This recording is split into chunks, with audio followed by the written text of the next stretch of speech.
തീർച്ചയായും മേലെ മുണ്ടക്കയിൽ നിന്നുള്ള ദൃശ്യങ്ങളാണ് നമ്മളിപ്പോൾ ഈ കണ്ടുകൊണ്ടിരിക്കുന്നത്. എത്തുകയാണ്. പറഞ്ഞോളൂ അനൂപ്, പറഞ്ഞു. ഇവിടെ ഇപ്പോൾ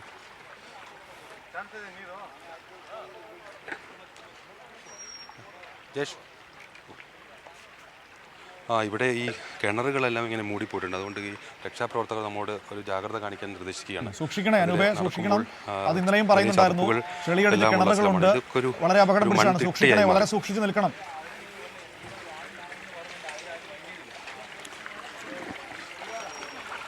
അതെ, അതാണ് ഈ രക്ഷാപ്രവർത്തകർ ഉൾപ്പെടെ നമ്മോട് പറയുന്നത്. ഒരു പ്രദേശത്തിൻ്റെ ഒരു ഘടനയാകെ മാറിപ്പോയതുകൊണ്ട് ഒരു നിശ്ചിതമായ ഒരു രൂപം രക്ഷാപ്രവർത്തകർക്ക് തന്നെ ലഭിക്കാൻ ബുദ്ധിമുട്ടുണ്ട്. ഇപ്പോൾ ഈ വീടുകൾ നിൽക്കുന്ന സ്ഥലത്താണ് ഇപ്പോൾ ഇവർ തെരച്ചിൽ നടത്തുന്നത്. ഇതിപ്പോൾ സന്നദ്ധ സംഘടനകളുടെയും മറ്റും നേതൃത്വത്തിലാണ് ഇവിടെ തെരച്ചിൽ നടത്തുന്നത്.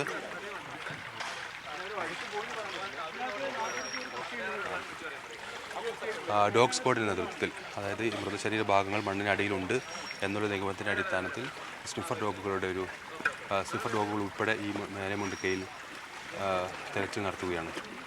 അതാണ് നമ്മളിവിടെ കാണുന്നത്. ഈ സംഘത്തിൽ സേനാ വിഭാഗങ്ങളുണ്ട്, അതോടൊപ്പം NDRFിൻ്റെയും മറ്റ് സേനാ വിഭാഗങ്ങളുണ്ട്. അതുകൂടാതെ ഈ പ്രദേശത്തുള്ള നാട്ടുകാരാണ് ഇവിടെ നിന്ന് പരിക്കുകളില്ലാതെ രക്ഷപ്പെട്ടവരാണ് പ്രധാനമായും ഈ പ്രദേശത്തെക്കുറിച്ചുള്ളൊരു വിവരം രക്ഷാപ്രവർത്തകർക്ക് നൽകുന്നത്. അതിൻ്റെ അടിസ്ഥാനത്തിലാണ് കൂടുതൽ പേർ ഇവിടെ അകപ്പെട്ടിട്ടുണ്ട് എന്നത് മനസ്സിലാക്കുന്നത്. അതിൻ്റെ അടിസ്ഥാനത്തിലാണ് ഇവിടെ ഈ ഭാഗത്ത് തെരച്ചിൽ നടക്കുന്നത്. നമുക്കിപ്പോൾ ഞാൻ നടന്നു പോകുന്നതെല്ലാം വലിയ കോൺക്രീറ്റ് പാളികൾക്ക് മുകളിലൂടെയാണ്. വീടുകളുടെ മേൽക്കൂരകളാണ്. അതെല്ലാം അത്രയും ഉയരത്തിലാണ് മണ്ണ് ഇവിടെ വന്ന് പതിച്ചത്.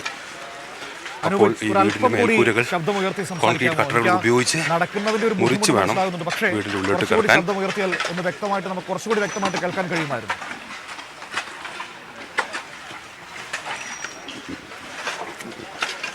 തീർച്ചയായും മനു. ഇപ്പോൾ ഞാൻ പറഞ്ഞു വന്നത്, ഇവിടെ ഇപ്പോൾ ഈ തെരച്ചിൽ നടത്തുന്ന സ്ഥലം വീടുകൾ ഉണ്ടായിരുന്ന സ്ഥലമാണ്. വീടുകൾക്ക് മുകളിലേക്ക് വരെ വലിയ തോതിൽ മണ്ണടിഞ്ഞു വീണ് കിടക്കുന്ന സ്ഥലമാണ്. അവിടെ ഈ വീടുകൾക്കുള്ളിൽ ഈ മണ്ണ് മാറ്റിയാലാണ് കോൺക്രീറ്റ് പാളികൾ കാണുക. വീടിൻ്റെ മേൽക്കൂര അത് ട്രീ കട്ടറുകൾ ഉപയോഗിച്ച് പൊട്ടിച്ച് വേണം വീടിൻ്റെ ഉള്ളിലേക്ക് കിടക്കാൻ. അത്തരത്തിൽ ഭയാനകമായൊരു സാഹചര്യമാണ് ഇവിടെയുള്ളത്. ഇപ്പോൾ ആ കാണുന്നത് ഡോഗ് സ്ക്വാഡിനെ ഉപയോഗിച്ചുകൊണ്ടുള്ള തിരച്ചിലാണ്. ഇതിനായി പ്രത്യേക വൈദഗ്ധ്യം ലഭിച്ച ഡോഗ് സ്ക്വാഡിൻ്റെ അംഗങ്ങളും ഈ ഓരോ ദൗത്യ സംഘത്തിലും ഉൾപ്പെട്ടിട്ടുണ്ട്. അവർ ആ വിധത്തിൽ ഉള്ള തെരച്ചിൽ നടത്തുകയാണ്. ഇവിടെ പ്രധാനമായി ഈ തെരച്ചിൽ മേലെ മുണ്ടക്കയിൽ നടത്തുന്നതിൻ്റെ പ്രധാന കാരണം ഈ സ്ഥലത്ത് കൂടുതൽ ആളുകൾ അകപ്പെട്ട് കിടക്കുന്നുണ്ട് എന്നൊരു വിവരത്തിൻ്റെ അടിസ്ഥാനത്തിലാണ്. അതിൽ ഞാൻ നേരത്തെ സൂചിപ്പിച്ചതുപോലെ ദൗത്യ സംഘത്തിൽ സേനാ വിഭാഗങ്ങളുണ്ട്. അതോടൊപ്പം ഈ പ്രദേശത്തെക്കുറിച്ച് അറിവുള്ള നാട്ടുകാരെല്ലാം ഈ സ്ഥലത്തുണ്ട്. അവർ നൽകുന്ന നിർദ്ദേശങ്ങൾ പ്രകാരമാണ് സേനാ വിഭാഗങ്ങൾ പ്രത്യേക സ്ഥലങ്ങൾ കേന്ദ്രീകരിച്ച് കോൺക്രീറ്റ് എല്ലാം എടുത്തു മാറ്റി തെരച്ചിൽ നടത്തുന്നത്. ഇന്നിപ്പോൾ രാവിലെ അല്പം തെരച്ചിൽ നടത്തുന്നതിന് അല്പം സമയം വൈകുകയുണ്ടായി. അതിന് പ്രധാന കാരണം ഇപ്പോൾ നമ്മൾ നിൽക്കുന്ന പ്രദേശത്ത് അതിശക്തമായ മഴയായിരുന്നു. അതിശക്തമായ മഴയുണ്ടായാൽ ഈ പ്രദേശത്ത് തുടർ അപകട സാധ്യതകളുണ്ട്. ആ അപകട സാധ്യതകൾ കണക്കാക്കിയാണ് രാവിലെ, അല്ലെങ്കിൽ ഇന്നലത്തേതിനേക്കാൾ അല്പം സമയം വൈകിയാണ് ഇന്ന് രക്ഷാപ്രവർത്തനം പുനരാരംഭിച്ചത്. അതിൻ്റെ പ്രധാന കാരണം ഈ ദുർഘടമായ സാഹചര്യമായിരുന്നു. ഇപ്പോൾ ആ മഴയുടെ സാഹചര്യം മാറിയിട്ടുണ്ടെങ്കിലും ഇടയ്ക്കിടെ ഒരു അതിശക്തമായ മഴ പെയ്യുന്ന സാഹചര്യമുണ്ട്. ഈ രക്ഷാപ്രവർത്തകർക്ക് പലർക്കും ഈ രക്ഷാപ്രവർത്തനത്തിലൂടെ പരിക്കുകൾ പറ്റുന്നുണ്ട്. വളരെ ദുഷ്കരമായ ഒരു രക്ഷാപ്രവർത്തനമാണ് ഇവിടെ നടക്കുന്നത്. വളരെ ശ്രമകരമാണത്. അതിൻ്റെ പ്രധാന കാരണം ഈ വലിയ കോൺക്രീറ്റ് പാളികളെല്ലാം തകർന്ന് അതിലെ കമ്പിയും മറ്റും നമുക്ക് അറിയില്ല ഇത് എങ്ങനെയാണ് ഈ സ്ഥലം തകർന്ന് കിടക്കുന്നത് എന്ന് ഒരു അറിവില്ലാത്തൊരു സാഹചര്യമാണുള്ളത്. അതുകൊണ്ട് തന്നെ പല അപകട സാധ്യതകളും ഇവിടെയുണ്ട്. പ്രത്യേകിച്ച് കിണറുകളെല്ലാം ഇങ്ങനെ മണ്ണിൽ മൂടി അതൊരു ചതുപ്പായി നിൽക്കുകയും മറ്റുമാണ്. അതുകൊണ്ട് തന്നെ രക്ഷാപ്രവർത്തനം വലിയ ബുദ്ധിമുട്ടുള്ള ഒരു ശ്രമകരമായ ദൗത്യമാണ് ഈ അപകട മേഖലയിൽ.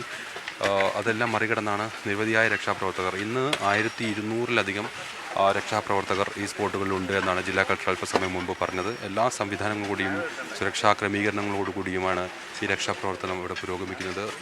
നമുക്ക് വീട്ടുപകരണങ്ങളെല്ലാം തകർന്ന് കിടക്കുന്നത് കാണാം. മുകൾ ഭാഗത്ത് നിർത്തിയ ഉപകരണങ്ങളാണ് അതിൽ പലതും.